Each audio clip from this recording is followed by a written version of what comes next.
Hi guys, நம்ம இன்னைக்கு Sunday ஸ்பெஷலில் இருக்கோம். சண்டேனாவே நம்ம சேனலில் ஒரு புதுசான வீடியோ, டிஃப்ரெண்ட்டான ஒரு வீடியோ போடுவோம். அந்த விதமாக இன்றைக்கி நம்ம ஒரு டிஃப்ரெண்ட்டான வீடியோவை பற்றி பார்க்க போகிறோம். என்ன டிஃப்ரெண்ட்டான வீடியோன்னு கேட்டிங்கன்னா, நம்ம வாரம் வாரம் ஒரு 3 வாரமாக கிட்டத்தட்ட ஒரு பேய் வீடியோ, மர்மமான வீடியோ பற்றி அப்லோட் பண்ணியிருந்தேன். ஃபஸ்ட்டு வாரம் நான் சண்டே எபிசோடு போட ஆரம்பித்த ஃபஸ்ட்டு வாரம் பார்த்தீங்கன்னா, நான் மதுரையை பற்றி பேசியிருப்பேன். அதே மாதிரி இந்த வாரம் பார்த்தீங்கன்னா, ஒரு ஊரை பற்றி பேச போகிறேன். அதுக்கான ஹிஸ்ட்ரி அண்ட் இன்ட்ரெஸ்டிங்கான ஒரு 5 ஃபேக்ட்ஸை பற்றி தான் சொல்ல போகிறோம். ஓகேங்களா? நான் தான் உங்கள் Suresh. Welcome to 3 try corners.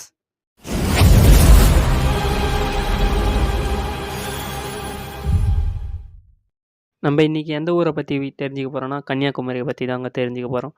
கன்னியாகுமரியில் உங்களுக்கு தெரிஞ்ச அண்ட் தெரியாத ஒரு சில விஷயங்களை அண்ட் இன்ட்ரெஸ்டிங்கான ஃபேக்ட்ஸை பற்றி நான் உங்கள் கையில் சொல்ல போகிறோம். ஓகேங்களா? ஆரம்பிக்கலாமா வீடியோவை? ஃபஸ்ட்டாக பார்த்தீங்கன்னா, கன்னியாகுமரியோட ஹிஸ்ட்ரியை பற்றி பார்த்துடலாம். ஓகேங்களா? கன்னியாகுமரி பார்த்தீங்கன்னா, தமிழ்நாட்டில் 38 மாவட்டத்தில் ஒன்றாக இருக்குங்க. அது மட்டும் இல்லை, இந்தியாவில் லாஸ்ட்டாக தென்கோடியில் இருக்குல்ல, அந்த மாதிரி இருக்கிறதுல இது ரொம்ப லாஸ்ட்டாக இருக்குங்க. இதோட கன்னியாகுமரியோட தலைநகரம் எதுன்னு பார்த்தீங்கன்னா, நாகர்கோவிலுங்க. கன்னியாகுமரியோட இன்னொரு ஸ்பெஷல் என்னான்னு கேட்டிங்கன்னா, தமிழில் இருக்க 5 திணைகள்: குறிஞ்சி, முல்லை, மருதம், நெய்தல், பாலை. இதில் 4 திணைகள்: முல்லை, குறிஞ்சி, மருதம், நெய்தல். இந்த 4மே ஒருங்கிணைந்த மாவட்டமாக இருக்கிறதுல கன்னியாகுமரி மட்டும்தாங்க. கன்னியாகுமரியோட வரலாறை பற்றி பேச சொல்ல, ஏன்டா திருவள்ளூர் சிலையை பற்றி பேசலை, விவேகானந்தர் மண்டபத்தை பற்றி பேசலைன்னா, அது ஆல்மோஸ்ட் எல்லாருக்கும் தெரிஞ்சிருக்கும். பட் நான் தெரியாதது தான் பேசலான்ட்டு வந்திருக்கேன். ஓகேங்களா? ஜஸ்ட் ஒரு கிளாரிஃபிகேஷன். நான் இப்போ திருப்பி ஆரம்பிக்கிறேன். அதாவது கன்னியாகுமரிக்கு எப்படி பேர் வந்துச்சு, அதாவது கன்னியாகுமரின்ட்டு எப்படி பேர் வந்துருச்சுன்னா, கன்னியாகுமரியில் இருக்க அம்மன், குமரி அம்மன், அவங்க இந்து சமய கடவுளுங்க. அவங்கள மையப்படுத்தி அவங்களோட தல புராணத்திலிருந்து இந்த மாவட்டத்துக்கு கன்னியாகுமரின்னு பேர் வச்சுருக்காங்க. கன்னியாகுமரியை முற்காலத்தில் யார் ஆண்டாங்கன்னு பார்த்தீங்கன்னா, ஆய் எனும் சிற்றரசன் இருக்கார்ல, அவர் தான் ஆண்டதாக கூறப்படுகிறதாம். கன்னியாகுமரிக்கு பார்த்தீங்கன்னா, நாஞ்சில் நாடுன்ட்டு ஒரு பேர் இருக்குது. அது எப்படின்னா, நான் சொல்கிறேன் கேளுங்க அப்படியே. நிலத்தை உழ பயன்படுத்தும் நாஞ்சிலிருந்து, கலப்பை இருக்குல்ல, அதிலிருந்து இந்த கன்னியாகுமரிக்கு இப்பெயர் வந்தது என பெயரியல் நிபுணர்களின் கணிப்பாக இருக்குங்க. தற்போது இருக்கிறதுல அகத்தீஸ்வரம் மற்றும் தோவாலை வட்டங்களா, அது நாஞ்சில் நாடு 10ஆம் நூற்றாண்டில் முற்பகுதி வர பாண்டியர்களின் ஆட்சி பகுதியாக இருந்தது. பின் பார்த்தீங்கன்னா, அதை சேரர்கள் இருக்காங்கள்ல, அவங்க வசம் வந்ததாக சொல்லப்படுதுங்க. நான் ரொம்பலாம் கன்னியாகுமரியை பற்றி, ஹிஸ்ட்ரியை பற்றி பேசலைங்க. நான் ஜஸ்ட்டு நான் படித்ததை பற்றி தான் பேசினேன். நம்ம இப்போ ஒரு 5 இன்ட்ரெஸ்டிங்கான விஷயத்தை பற்றி பார்த்துடலாம். ஆனால் இந்த 5ம் கன்னியாகுமரி இல்லாதவங்களுக்கு ரொம்ப இன்ட்ரெஸ்டாகவே இருக்கும். நான் சொல்கிறேன் கேளுங்க ஒன்று ஒன்றா. உங்களில் எத்தனை பேருக்கு தெரியும், கன்னியாகுமரியில் 3 மிகப்பெரிய கடல்கள் ஒன்றா சேர்றது?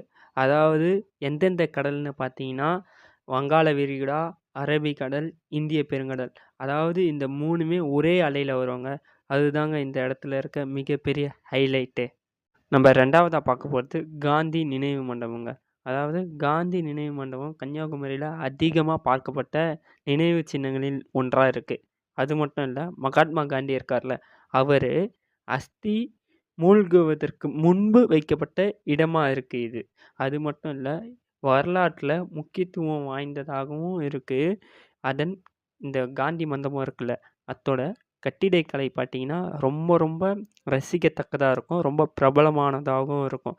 இதில் மிக மிக ஆச்சரியமளிக்கிற விஷயம் எதுனா, இப்போ நான் சொல்ல போகிறது தான். இது ஒன்லி கன்னியாகுமரியில் இருக்க மக்களுக்கு மட்டும்தான் தெரிஞ்சிருக்க நிறைய வாய்ப்பு இருக்குது. அதாவது என்னன்னு கேட்டிங்கன்னா, நம்ம காந்தியடிகளோட பிறந்த நாள் அன்னைக்கு பார்த்தீங்கன்னா, அக்டோபர் 2ஆம் தேதி காந்தியடிகளோட அஸ்தி வச்சிருக்க இடத்துல கரெக்டாக சூரியன் அஸ்தமனம் ஆவசில் கரெக்டாக அந்த இடத்துல பிரதிபலிக்குமாங்க. இது நிறைய பேருக்கு தெரியறதுக்கு வாய்ப்பு இல்லைங்க. ஓகேங்களா? இதுதான் நம்மளோட 2வது இன்ட்ரெஸ்டிங்கான ஃபேக்ட்ஸ். அதாவது இப்போ அடுத்ததாக பார்க்க போகிறது எதுன்னு பார்த்தீங்கன்னா, 3000 ஆண்டுகள் பழமையான கோயிலை பற்றி தான் பார்க்க போகிறோம். கன்னியாகுமரியில் இருக்க பகவதி அம்மன் கோயிலை பற்றி தாங்க பார்க்க போகிறோம். அவங்கள பகவதி அம்மன் என்று அழைக்கப்படுவாங்களாங்க. இந்த கோயில் மிக மிகவும் பழமையானதான். புனித யாத்திரைகளாக மேற்கொள்ளப்படும் தலமா இருக்குங்க இது.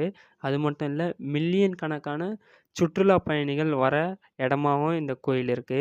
இதில இன்னொரு மிகப்பெரிய விஷயம் என்னன்னா, இந்த கோயில யார் கட்டியிருக்காங்கன்னு பார்த்தீங்கன்னா, பகவான் பரசுராமர் அவர்கள் கட்டப்பட்டது என நம்பப்படுறாங்க. இந்த கோயில்ல ரொம்ப ரொம்ப இதுதான் மிகப்பெரிய விஷயமா நம்பப்படுது. இந்த பகவதி அம்மன் கோவில் தான் 3வது இன்ட்ரஸ்டிங்கான ஃபேக்ட்டா இருக்குங்க. அதாவது நான் இப்ப சொல்லப் போற நியூஸ் கண்டிப்பா உங்களுக்கு ஆச்சரியமா இருக்கும். அது என்னன்னு கேட்டீங்கன்னா, கன்னியாகுமரியோட கடல் இருக்கு பார்த்தீங்களா? கடலோட மணல் பகுதி இருக்கு பார்த்தீங்களா? அந்த மணல் பகுதி பல வண்ணங்கள்ல இருக்குமாங்க. ஆமாங்க. இது எப்படின்ட்டு இந்த பல வண்ணங்கள் எப்படி வந்துச்சுன்ட்டு நான் உங்களுக்கு சொல்றேன். இது ஜஸ்ட் ஒரு கதையா தான் நம்பப்பட்டு வருது. ஆனா, மணல் பார்த்தீங்கன்னா ரொம்ப கலர்ஃபுல்லா இருக்கும். அதாவது கன்னியாகுமரி அம்மனுக்கும், சிவனுக்கும் கல்யாணம் நடந்தது. அந்த மாரி ஒரு கதை இருக்கு. ஜஸ்ட்டு அவங்க நம்பப்படுற கதை இது. அதில அவங்க திருமணத்து அப்ப அவங்க தானியங்கள்லாம் வச்சிருப்பாங்கல்ல, அந்த மாரி இருக்கிறது பயன்படுத்தப்படாமல் இருந்ததுனால, அந்த இடம் கல்லும் மண்ணுமா ஆனதுனால, இந்த மாரி கலர்ஃபுல்லா இருக்கு. பட் அந்த கதை இந்த மாரின்ட்டு சொல்லப்படுறாங்க. இதுதாங்க என்னோட 4த் இன்ட்ரஸ்டிங்கான ஃபேக்ட். அதாவது, நான் இப்ப படிச்சதுலயே இதுதான் எனக்கு ரொம்ப ஆச்சரியமா இருந்த விஷயம். அதாவது என்னன்ட்டு கேட்டீங்கன்னா, நீங்க கன்னியாகுமரியில போனீங்கன்னா, அதாவது கன்னியாகுமரியில ஒரே ஒரு இடத்துல கூட சினிமா தியேட்டர்ஸ் இருக்காது. பார்த்தீங்கன்னா, நாகர்கோவில் வந்தா தாங்க உங்களுக்கு ஒரே ஒரு படமாச்சு பார்க்க முடியும். அதாவது நீங்க சினிமா லவ்வர்ஸ் அண்டு ரொம்ப இன்ட்ரஸ்டிங்கா இருந்தீங்கன்னா, கன்னியாகுமரியில அதுவும் ட்ரிப் எதனாச்சும் போனோம்னா, சினிமா தியேட்டர் அந்த மாரி பார்த்தீங்கன்னா, கன்னியாகுமரியில ஒரே ஒரு தியேட்டர் கூட இல்ல. அதுதாங்க என்னோட இது 5வது இன்ட்ரஸ்டிங்கான ஃபேக்ட்டுங்க. உங்கள்ல இது எத்தன பேருக்கு தெரியுன்றத கமெண்ட் பண்ணுங்க. தெரியாதுன்றவங்களும் கமெண்ட் பண்ணுங்க.